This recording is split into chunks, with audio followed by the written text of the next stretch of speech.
Это программа «Актуальное интервью», в студии Иван Лазаренко. Здравствуйте. Самозанятым вернут налоги, дадут налоговый капитал и разрешат регистрироваться с 16 лет. Кроме того, с 1 июля все регионы вправе ввести у себя этот спецрежим. Такое поручение дал президент России Владимир Путин. О том, каким налогом облагается такая деятельность, как его платить и какие существуют ограничения, мы поговорим сегодня с главным государственным налоговым инспектором отдела работы с налогоплательщиками Управления Федеральной налоговой службы по Республике Саха-Якутия Валентиной Яковлевой. Валентина Владимировна, здравствуйте. Здравствуйте. Ну, мы неоднократно уже и в новостных выпусках, и в других передачах говорили о том, что в 19 регионах страны был введен режим самозанятых пилотный, но вот с 1 июля его распространили на всю страну. Каким налогом будет он облагаться? Это налог на профессиональный доход же, насколько я понимаю. Что это за налог? Ну, налог на профессиональный налог – это не дополнительный налог, это новый специальный режим. Он введен законом о налоговой политике Республики Саха-Якутия, который принят 23 апреля 2020 года. Этот налог позволяет налогоплательщикам платить налог на доходы по льготным ставкам 4,6% и позволяет заниматься легально бизнесом, то есть без риска получения штрафа за незаконную предпринимательскую деятельность. Ну, безусловно, этот налог ниже тех, которые платят сейчас предприниматели. Ну а кто может применять налог на профессиональный доход? В первую очередь налог на профессиональный доход, или мы сокращенно называем НПД, будут платить физические лица. Например, это те лица, которые будут сдавать свое имущество в аренду. Это лица, которые занимаются фото-видеосъемкой, проведением праздников. Это те же самые репетиторы, нянечки, которые ухаживают за больными или за маленькими детьми. Это те лица, которые будут оказывать парикмахерские, косметические услуги на дому, которые занимаются строительными, ремонтными услугами, ну и те, которые будут заниматься подработкой. Также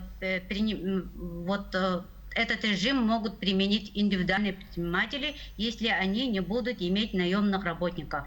Также закон позволяет воспользоваться этим режимом государственных и муниципальных служащих только в случае, если они сдают в аренду жилое помещение. Но можно ли говорить о каких-либо преимуществах этого дохода? Имеет ли налог на профессиональный доход преимущество по сравнению с другими? Да, этот режим имеет ряд преимуществ. В первую очередь, конечно, это же ставка налога, то есть при расчете с физическими лицами налог на доходы будет иметь ставку 4%, при расчете с юридическими лицами 6%. Например, если ранее физические лица, сдающие в аренду имущество, сдавали декларацию по истечении года и платили налог с 13%, конечно, это очень большая выгода. Во-вторых, регистрация очень простая, то есть все расчеты ведутся через мобильное приложение «Мой налог». Также преимущество в том, что можно не сдавать отчетов и деклараций. Также можно не платить страховые взносы, то есть это будет необязательным для предпринимателей, Также будет предоставляться налоговый вычет в размере 10 тысяч рублей.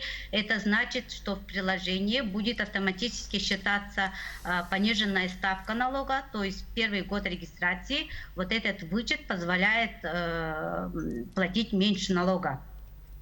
Также можно совместить этот режим с трудовым договором, то есть можно иметь основное место работы и заниматься подработкой. Ну и, конечно же, естественно, это легальный бизнес, то есть без страха можно заниматься, получать доходы. Ну вот вы упомянули мобильное приложение «Мой налог». Только так можно зарегистрироваться в качестве плательщика налога на профессиональный доход или есть еще какие-то другие способы? Регистрация идет только через мобильное приложение, то есть сходить в инспекцию, подавать заявление на бумаге не нужно. Регистрация очень простая. Если вы пользователь личного кабинета на сайте налог.ру, надо будет просто ввести свой логин и пароль. А если вы не являетесь пользователем личного кабинета, то достаточно иметь под рукой свой паспорт. Приложение позволит отсканировать свой паспорт и сделать фотографию. То есть можно будет прямо с телефона сделать селфи и уже зарегистрироваться в самом приложении. Также можно зарегистрироваться через портал государственных услуг. Ну вот один из, наверное, главных вопросов, возникающих в этом случае, каким образом выдавать платежные документы и чеки людям за оказанные услуги или за приобретенные товары? Чеки же формируются в самом мобильном приложении. Необходимо плательщику будет ввести свои доходы в само приложение. Для этого надо просто добавить продажу, ввести наименование товара или услуги, набить сумму и подтвердить операцию. В этом случае приложение автоматом сделает чек, который можно направить на электронную почту или на мобильный телефон покупателя.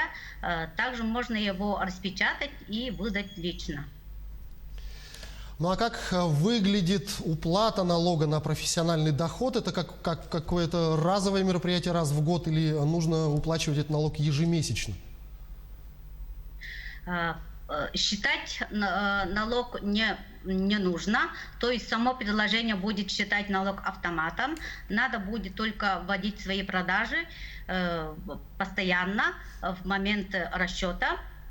И приложение по окончании месяца после 12 числа автоматически начислит налог, который надо будет оплатить до 25 числа. Вот если спросить, почему после 12, то по закону расчеты надо вводить, вернее, доходы надо вводить в приложение в момент расчета. Однако имеются такие условия, при которых плательщик НДП может получить расчеты по более поздние случаи, например, по договору, да, на перечислением на расчетный счет. В таком случае плательщик имеет право до 9 числа занести такие платежи только после окончательного расчета и получения денег на свой расчетный счет. Но если говорить об ограничениях, то существуют ли они, кто не вправе применять этот режим льготного налогообложения?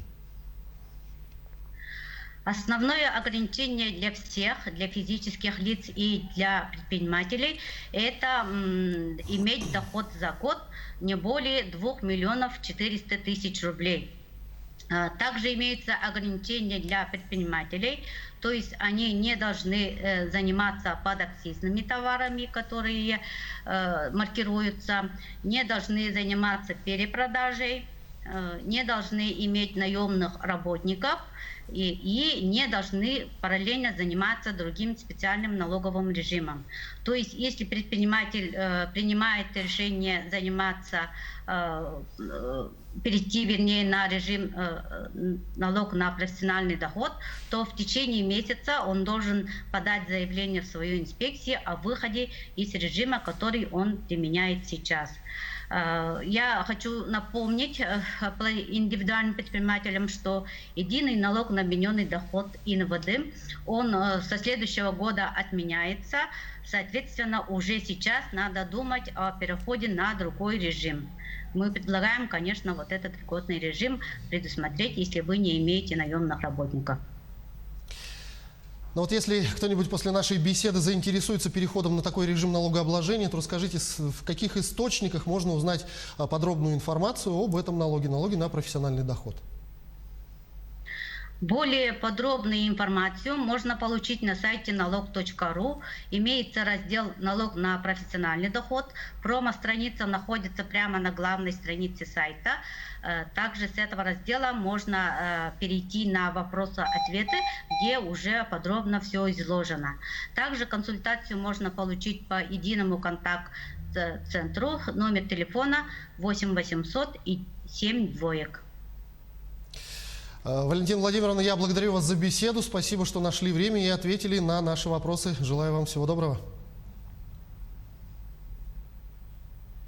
Это была программа «Актуальное интервью». О режиме самозанятых и налоги на профессиональный доход мы говорили сегодня с главным государственным налоговым инспектором отдела работы с налогоплательщиками Управления Федеральной налоговой службы по Республике Саха-Якутия Валентиной Яковлевой. До встречи в эфире.